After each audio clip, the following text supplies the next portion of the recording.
અમરેલી જિલ્લાના સાવરકુંડલામાં આજે બપોરે એક ગંભીર દુર્ઘટના સર્જાઈ છે। નાગનાથ સોસાયટીમાં રસોઈ બનાવતી વખતે ઇન્ડિયન ગેસનો સિલિન્ડર અચાનક ફાટતા પ્રચંડ ધડાકો થયો હતો।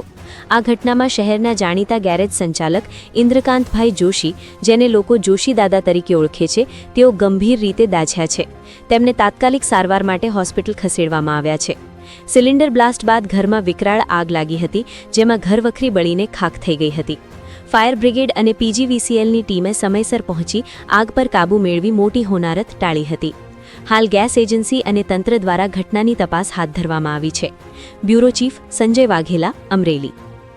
સાવરકુંડલા આતરસણી રોડ ઉપર નાગનાથ સોસાયટીમાં જોશી દાદા કરીને મકાન છે ગેરેજવાળા, તેમનું મકાનની અંદર અચાનક આગ લાગતા શોર્ટ સર્કિટના કારણે ગેસ કઈ કંપની હશે કે ખબર ઇન્ડિયન કંપનીનો બાટલો ફાટ્યો।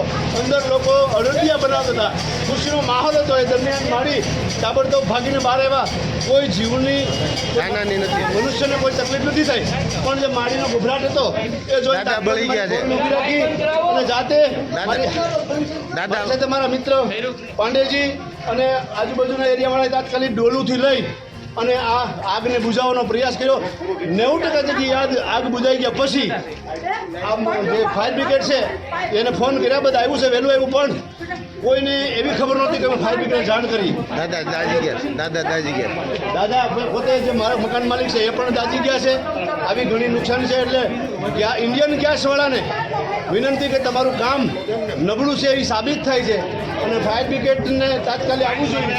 જો જાણ કરીને છતાંય થોડુંક લેટ થયું। હવે આ સમયે ઇન્ડિયન ગેસવાળાને અમે વખોડી કાઢીએ છીએ।